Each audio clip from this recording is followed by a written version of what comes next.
We're getting into a conversation now around AI Magerezani. Umejiuliza, What is it's those? about to make sense. It's about to make sense. We have Godwin Segero. He's a lawyer and, of course, team lead for AI Magerezani. But before we get into that conversation, let's have him get the code from Jano. But good morning, Godwin. Good morning. I'm happy to be here. Very Thank you for having me. All right.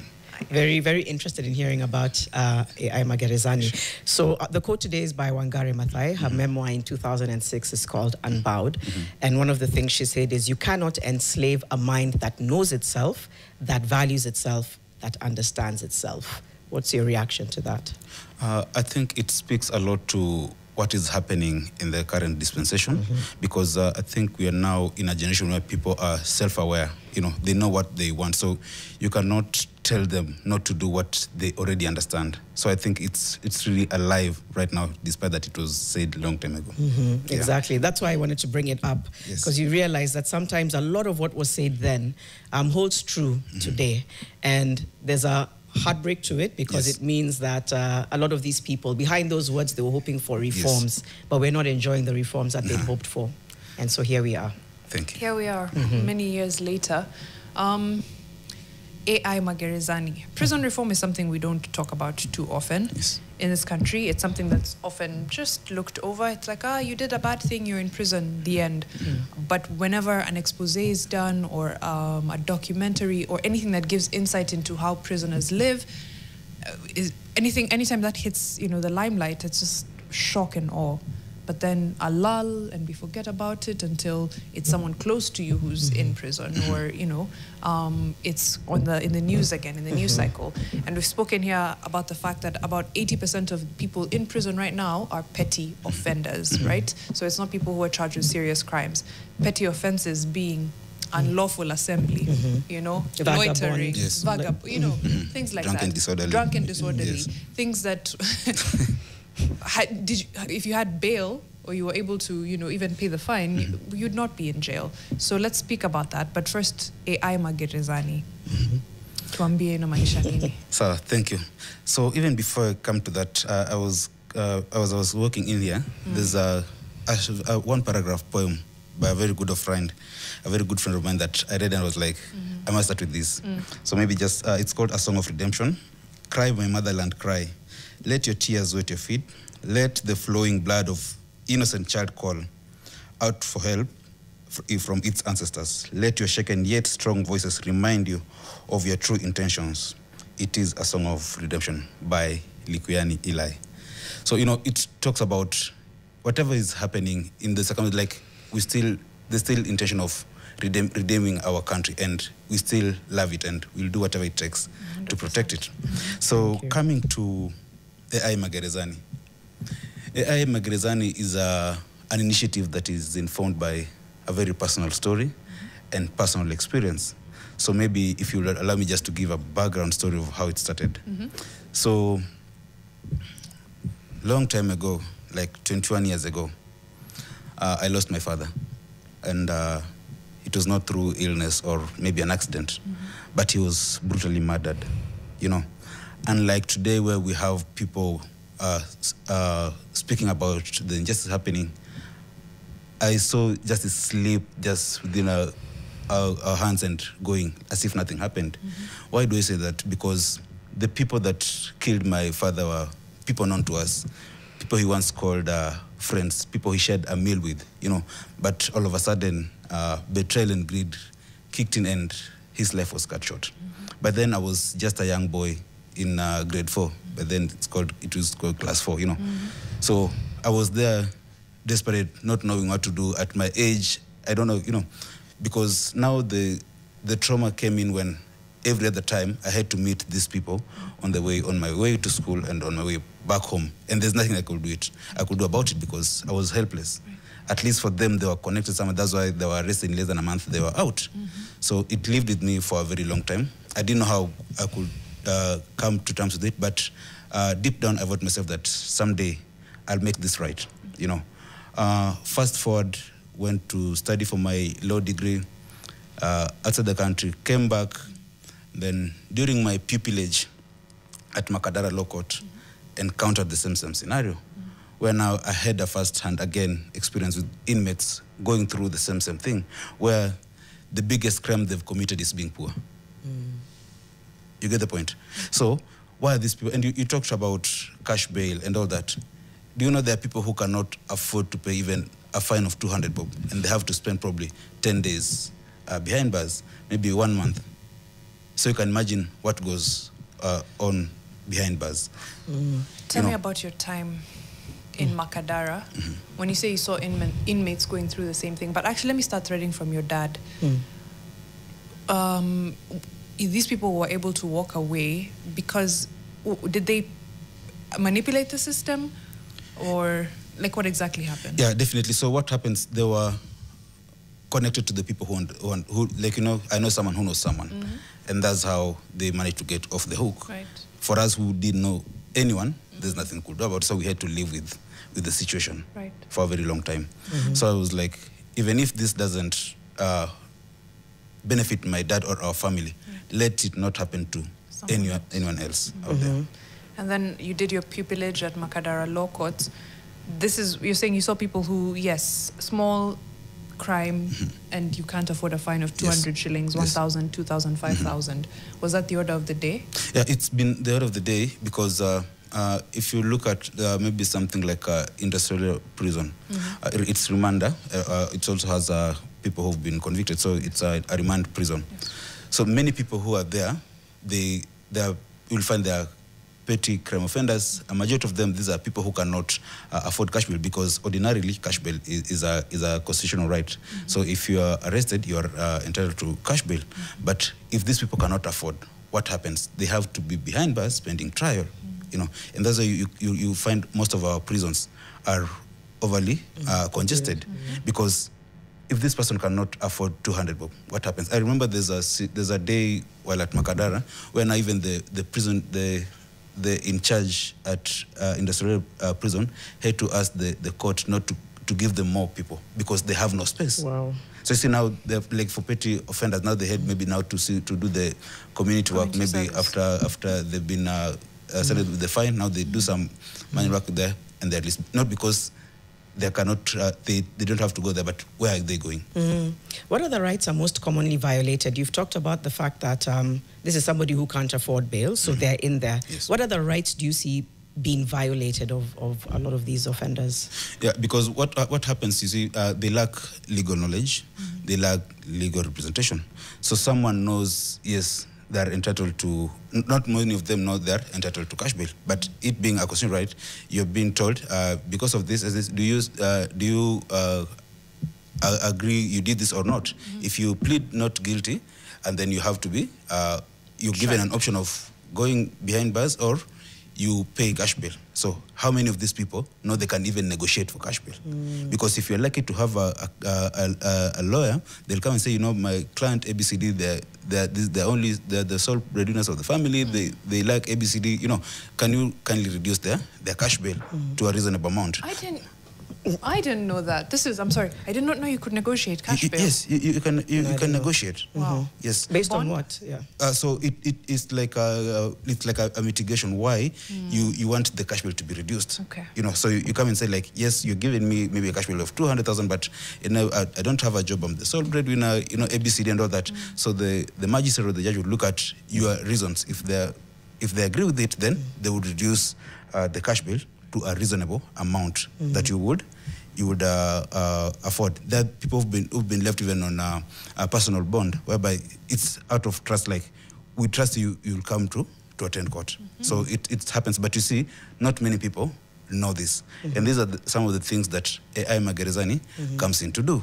We'll talk about issue of legal aid representation. So what happens? Many of these people cannot afford legal representation. How does legal aid come in? You know, there are particular offenses that you cannot represent yourself unless you have a lawyer. But you look at I'll give a scenario, something maybe like defilement. This is a very serious offense, but you find a person representing themselves. do they know how to navigate the system?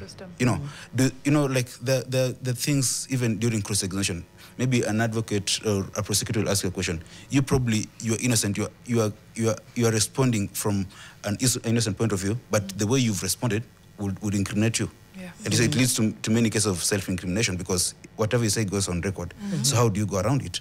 Okay. So how then can we help these people? And that's where AI Magerezani is coming in, and we're saying we can leverage tools, AI tools, to do what? To teach these people, whereby you can leverage these tools, where you can even have a mock trial with an AI tool. Right.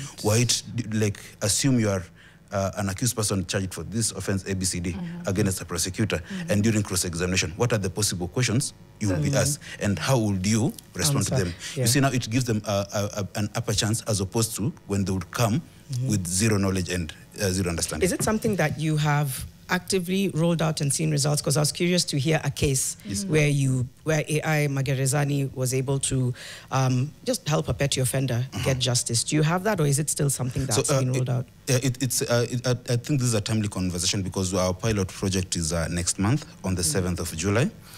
We are lucky to have partnered with the Kenya Prisons Department. We engaged them. We had a number of meetings with the top leadership, and we just pitched our idea on how we feel we can leverage these tools to empower these inmates. And we've been given that chance. So on the 7th of July, we'll be having our pilot program at Industrial Area Prison. Was it by coincidence that it's Saba Saba, or was that intentional? I think it's just the universe conspiring to, you know, because we had requested for 10th, but they allowed us for 7th, so we're like. Again, I just want to go back to, okay, let's say now you roll out on the 7th. Yes. Take us through.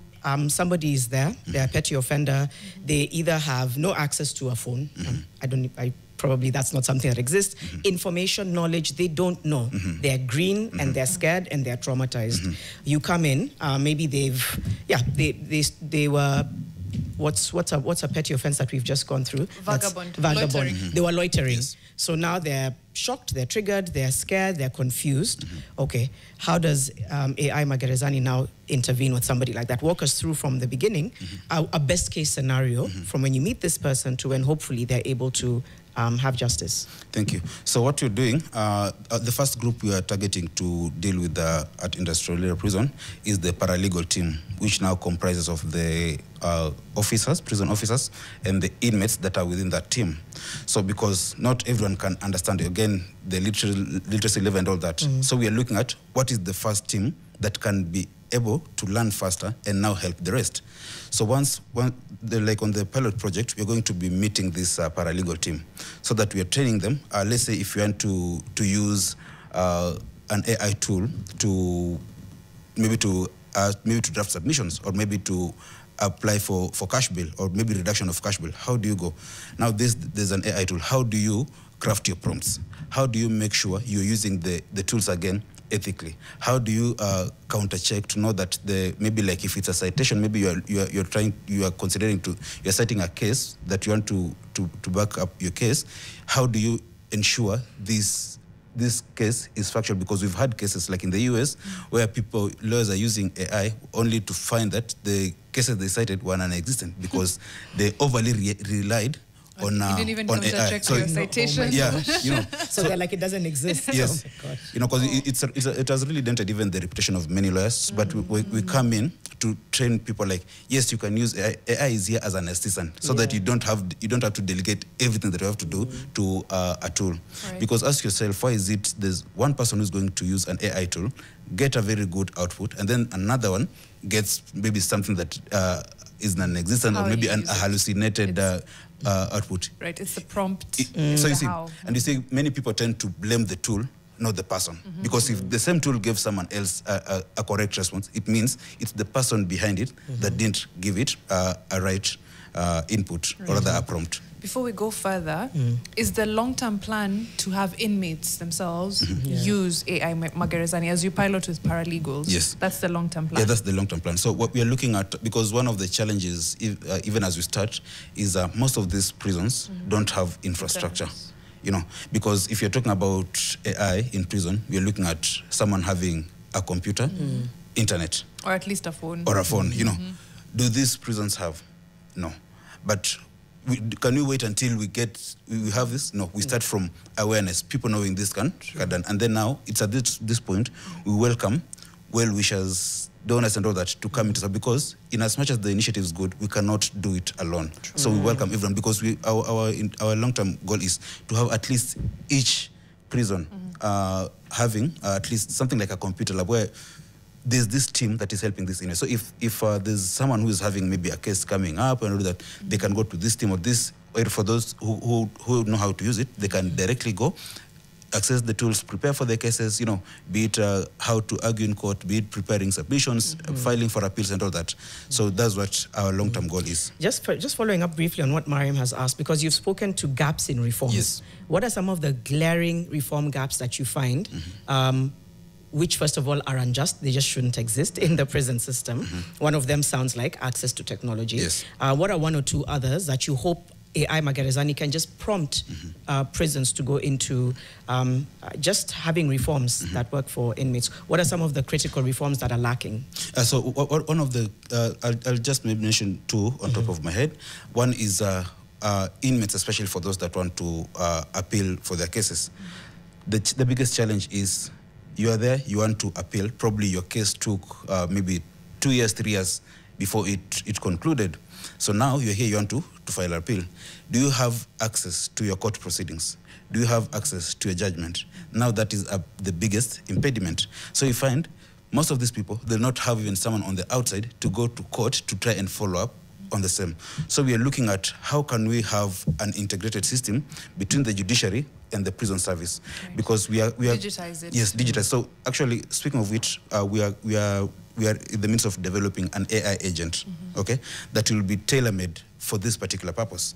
So we are looking at if an inmate is there, when they go to that AI agent, once they type in their case, all their court proceedings and all those documents come up, so that it can be easier for them to file an appeal.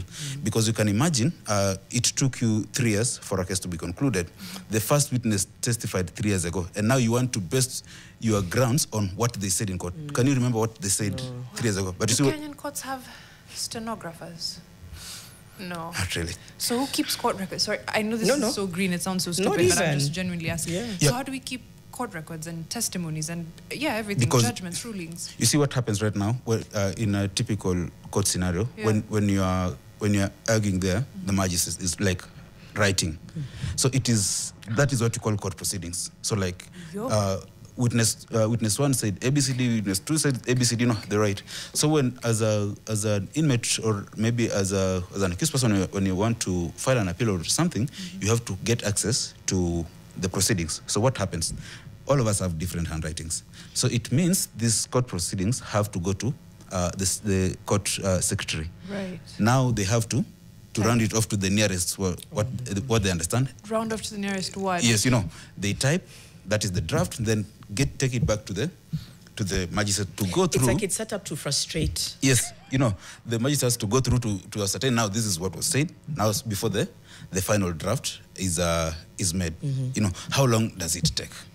Wow, okay. So I think you spoke into, are those the two reforms that you feel? Yes, and then the other one is about compensation of people who are found innocent and are acquitted. Because you can imagine a case has taken 3 years. At that point, when the case was starting, you could not afford cash bail. So all this time you've been in remand. Right. That's considered time. If you are found guilty, it would be considered time served. Time served, But if you are found innocent, what happens to the time that you've lost? Somebody here on YouTube, Catherine Getao, question: in which languages is the AI available, and would the interaction be text or speech? I guess she's looking forward. Yeah, have you thought about that? Yes. Yeah. So what we're looking at, the AI agent that we are developing, it's multilingual. Okay. So we are looking at English, Kiswahili, and finding a way we'll train it on how we can also integrate Sheng, because you'll find most of these petty offenders, where do they come from? The slum areas, and the predominant language there is Sheng. And then in terms of input, we're looking at text input, we're looking at image and also voice, so that even someone if they don't know how to write, they can speak to the tool and it will give an output in the preferred language. Yeah. How do you look at data? Oh, sorry, you're going to ask. No, okay. Data privacy, ethical safeguards. How do you ensure that for inmates? Yeah, thank you. That's a good question, because even as we roll out the pilot project, because we are basically focusing on training or inmates on how to use the tools. So we'll be using the currently available or open source AI tools. And that's because of the issue of data protection and all the ethical issues. That's why we thought of coming up with an AI agent that will be localized. You know, so using it might be too technical. Maybe the next time we meet, maybe our technical team will talk about. There's something called MCP protocols and all those. You know, so we're looking at what extent, what kind of information can we have it limited. So an AI agent, it's simply an AI that is stemming from an existing AI, because you look at the large language models, the likes of ChatGPT, Gemini, and all that. So we come up with an AI agent that is modeled from that, but now with the servers being locally monitored. Yes. Okay. How do you? Sorry, I want to hang on there just a little bit before we get into where else this has worked. How do you then train? Because for you to, for example, have it in Sheng, have it in Kiswahili, that's training that requires data from us. Yes. Yeah.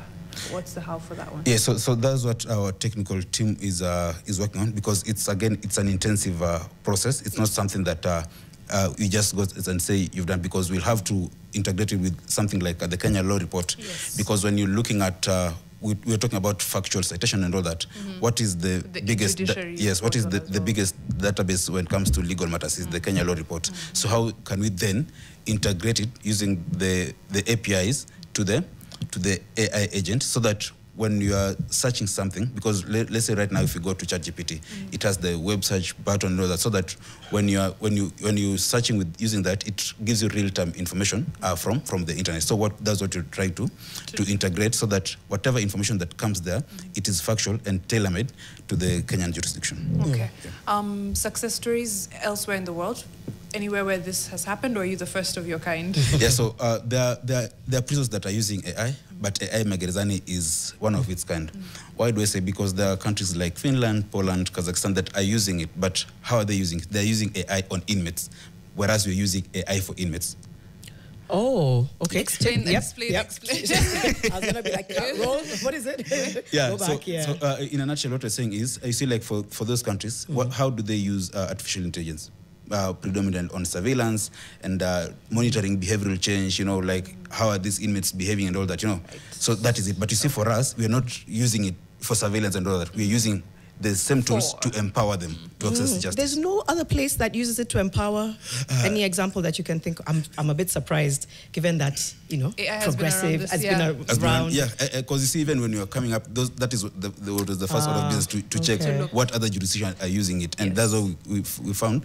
There are other jurisdictions that are using AI, but now for surveillance and all that behavioral change. But for us, we are like, it's a different jurisdiction. And the reason what informed this idea, it's because of the stories that are there and what these people are going through. So how can we leverage this technology to have them access justice easily and effectively? Because we look at AI Magerezani, there are three things we intend to achieve. Okay, first is access to justice, so that these inmates can use these tools to maybe draft their legal documents, learn to argue their cases in court and all that. The next thing is, we talked about congestion in prisons, because if we do this, it means we'll have these cases moving faster. So many people will be coming out faster. So the intention is not just to have people get out. That is always misconstrued at some point. We are looking at the will of justice moving faster, so that if I'm guilty, let it be determined earlier, I start serving my term. If I'm innocent, let me be acquitted earlier, so that I don't have a case dragging for 3 years when only to find me that. There's a question that I was going to ask, but somebody else has brought it up on YouTube. Yes. Christivno, question, will this AI replace the current batch of legal clerks? I know you talked about training paralegals, or is it meant to aid them in their work, speaking as a future legal clerk? So, an agitator. Yes. Legal clerk, lawyers even.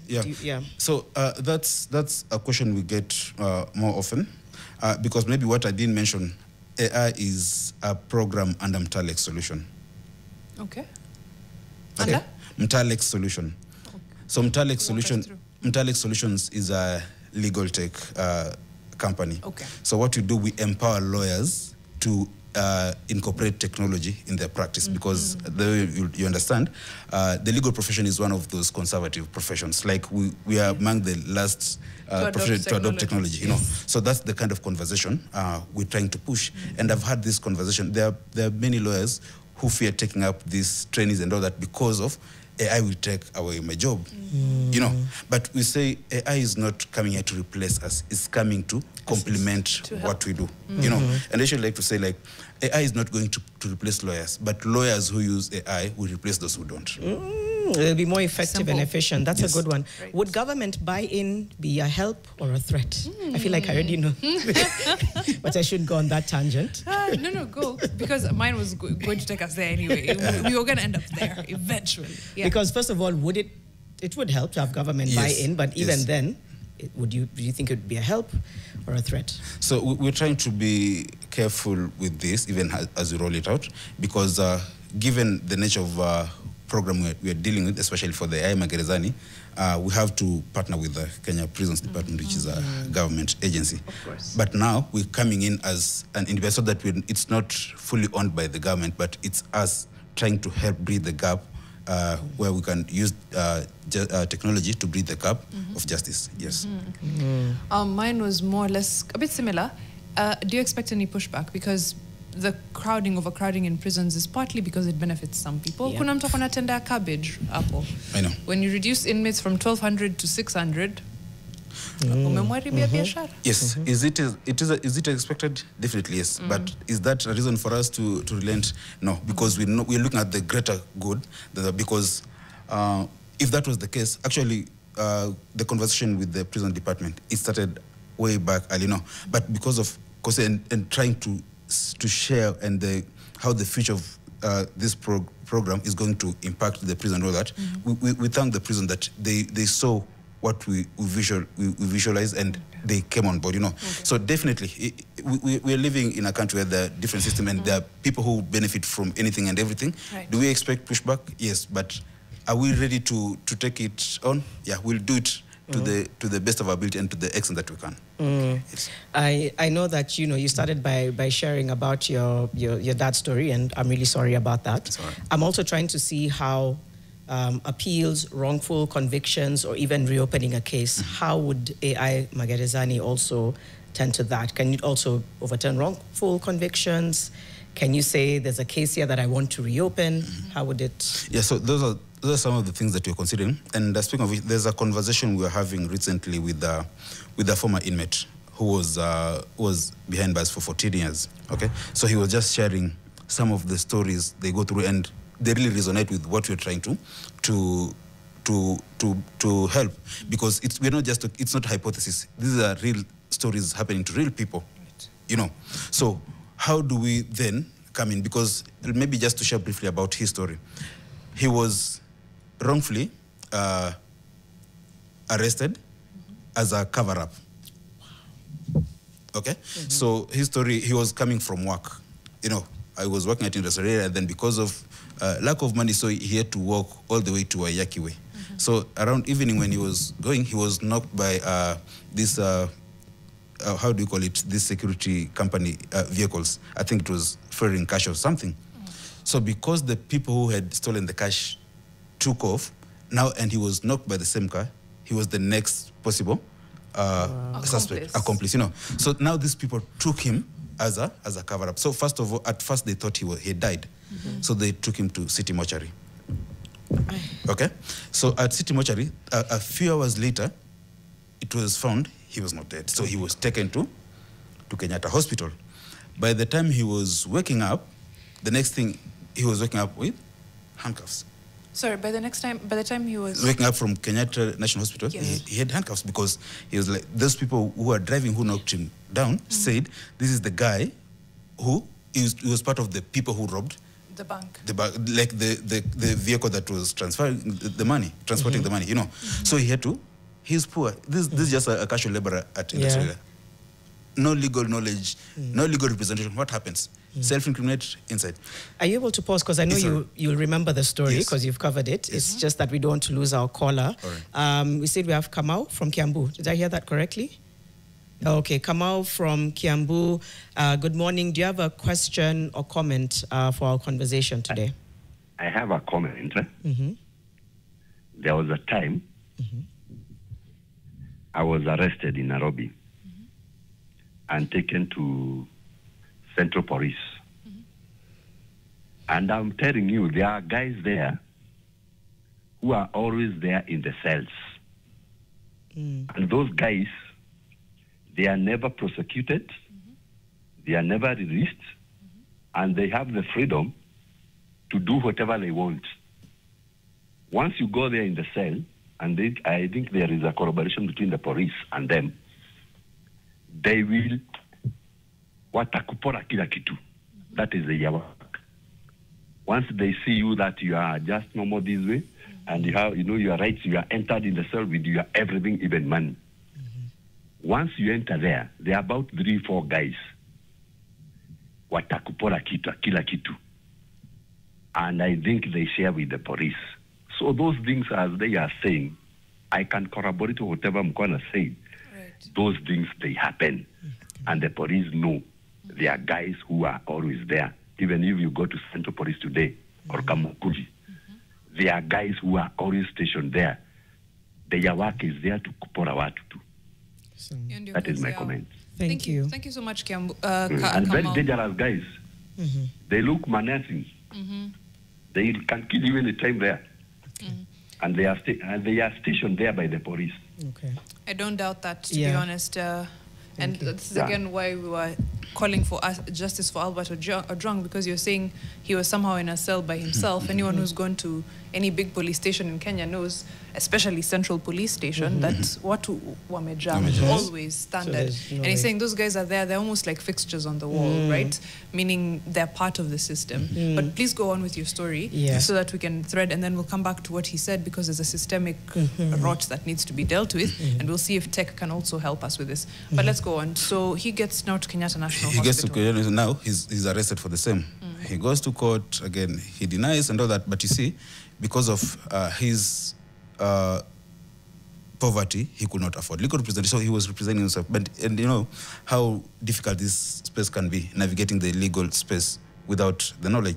So he was convicted for 14 years. He was, while in prison, he tried to appeal, and again, brought up the same issue I was talking about, access to court proceedings, judgment. You know. So he was telling now fellow inmates who have been there at least for long, and you see now these are the people who try to help those people who are appealing. You know. So now they had to round off to the nearest thing that he could remember that happened probably 4 years, 5 years ago. You know. So he filed the first appeal, didn't go through. Second appeal, you know. So the third one, what let him off the hook? Because initially he had been sentenced to death actually.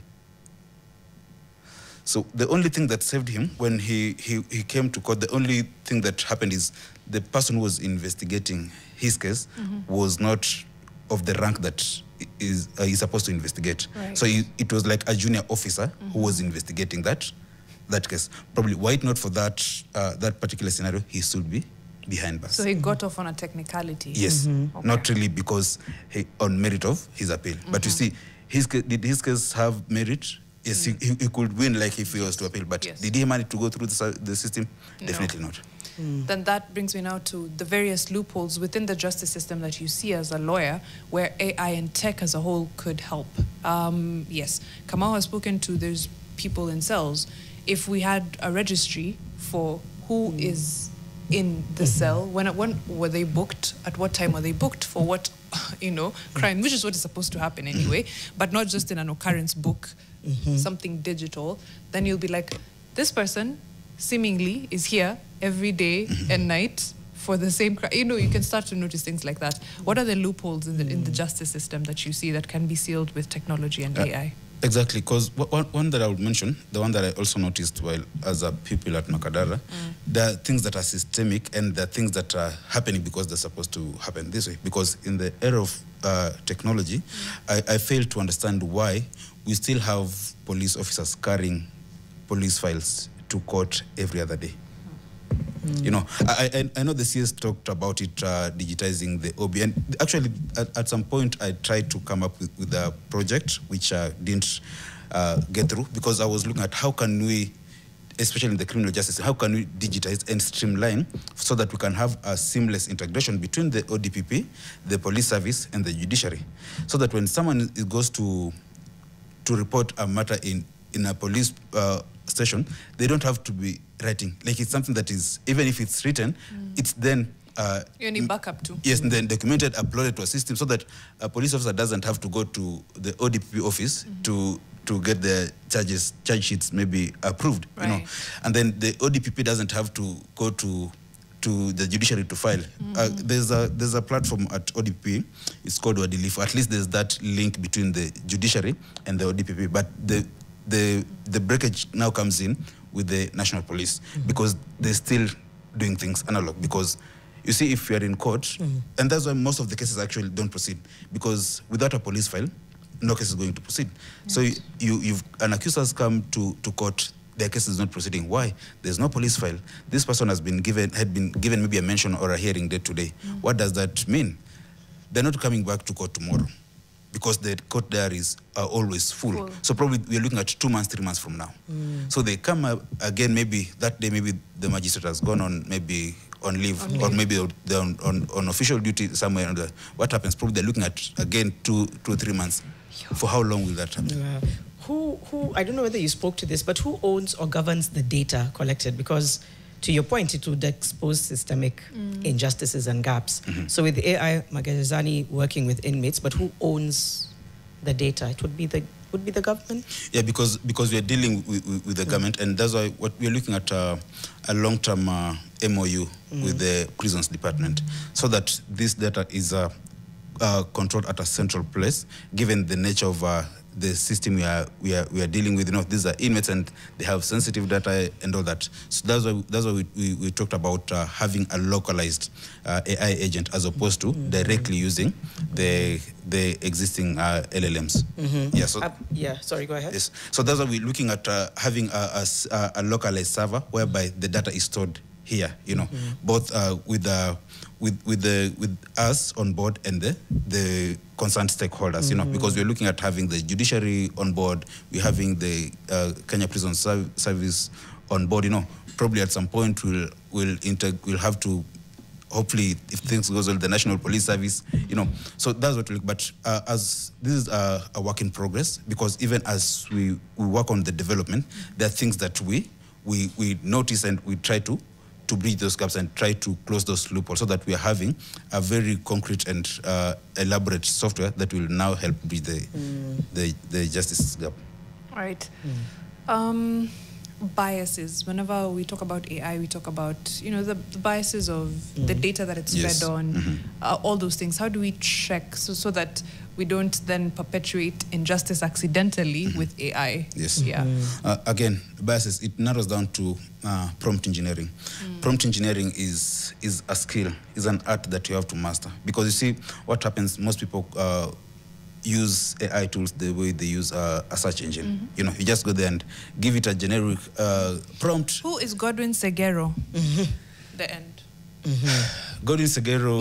No, I was saying that would be my prompt. I would put it in ChatGPT. Yeah, so because what happens is it has to be given a context. Yes. You know, so for instance, if you're a Kenyan lawyer and you want to draft a legal document, you see the fact that you say maybe you ask an AI tool, be it ChatGPT or any other tool, you are an advocate of the High Court of Kenya. You see, you've given it a context, so it's not going to get you a legal document from Pakistan. You get the point. So basics, you're limiting, and then now, how do you make sure you're giving it structured prompts? How do you give it concise instructions? Right. Then once it has given out an output, how do you refine the prompts in case there's something that it has not captured? And that is the backbone of what you do, because just having the tool and without proper training, it will be as good as useless. So that's why we really focus on proper training on how to use these tools before someone can live with them. Okay. Yes. There's also, I'm trying to now think about the other way. We're dealing with paralegals, with prisoners who are already in the legal justice system. A crime has already possibly been committed. The other way around is maybe the prevention. I'm trying to think of AI Magerezani going to now AI. You know, AI Mtaani. The scalability. Yeah. So actually, it's good you brought it up, because we are looking at how can, because as we pilot, we are looking at the people who already are affected, because everyone is a candidate to that particular institution, because you never know, you'll be working out of here and something happens, you never know. You know, so we are looking at even as we roll out AI Mtaani, which will be our areas of focus. We were looking at slum areas, because these are a majority of people who are in those facilities. Right. So either that, by enlightening them with this knowledge, it will help them maybe in future, or it will help them to help their Someone people else, who are already there. You know, because I look again at a case like defilement. You find like where do these many cases come from? Slum areas, because of obvious their social status, they're congested, they're within same locality, you know, and that has been one of the challenges, you know, because like for instance, a case of defilement, a magistrate can rely solely on the victim's statement, and that's it, you know. But you look at all the ingredients being fulfilled, and the biggest ingredient that people go away with is identification. Because if I say it was Mariam, probably I know you are my neighbor, I can identify you, but how then do I link you to that particular offense? You've talked about the defilement twice now. Is there any special linkage? Because I don't know, is there an excessive amount of cases in courts where people are falsely accused of defilement, or what's the why? Because you've spoken to it twice, and to my knowledge, most cases that do make it, not enough cases of defilement make it to the courts, as opposed to the other way around. Yes, the reason I like referring to defilement cases is because in our courts currently, many people who are facing defilement charges are representing themselves. And as I said earlier, most of these people are coming from slum areas and all that. These are people who cannot represent themselves adequately, and it's a very grave matter. I'm talking about this because while at Macadara, there's a case that was being determined by the magistrate. You know, were it not that the defilement case resulted into a pregnancy where a child was born, probably that guy would be behind bars right now. So that all other ingredients. The DNA was. The DNA was not. Was the exonerator. Yes, you know, because it did not match of that baby.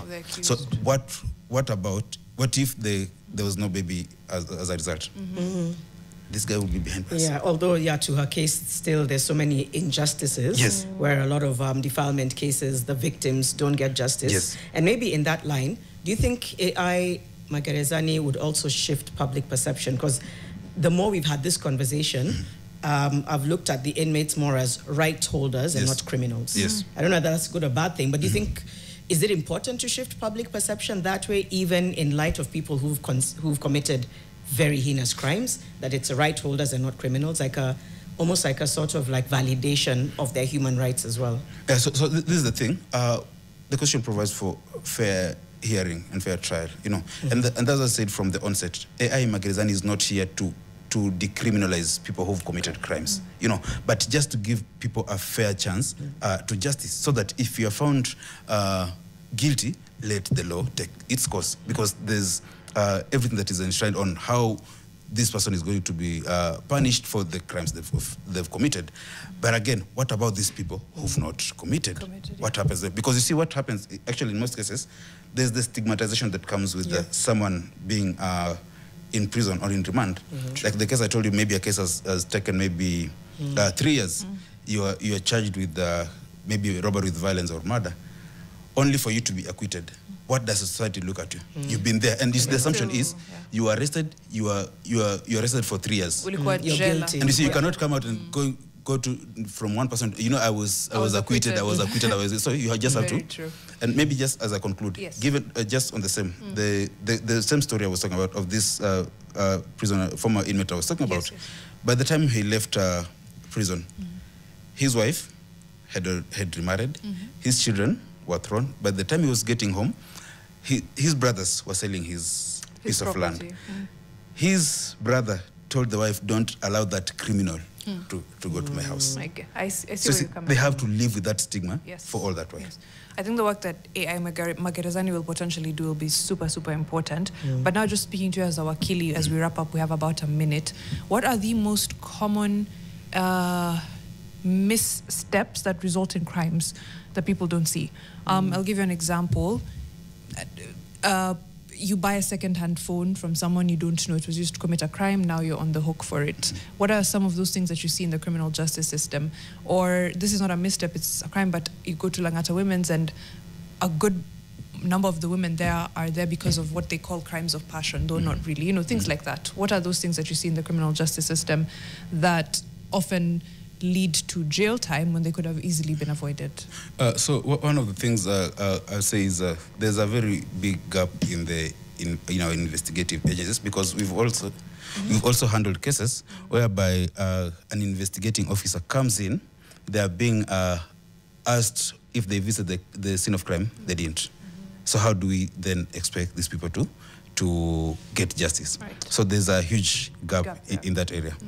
Yeah, and maybe just before we conclude, now that you said we have a minute, there's AI Magerezani started as an initiative that was inspired by a personal story, but along the way, there are people who've bought into the vision, and we've built like a community. And there are just a few individuals I want to mention, because we have a team of volunteers of over 30 people, and a team that we work closely with. So we have Ezra Bundi, who's part of this coordinating team. We have Eli Likuyani, we have Obed Soriku, Stella Swake, we have Whitney, and then, not forget Amos Nyamai and Evans, who's working on Thank you. Yes. Yeah, we're completely out of time.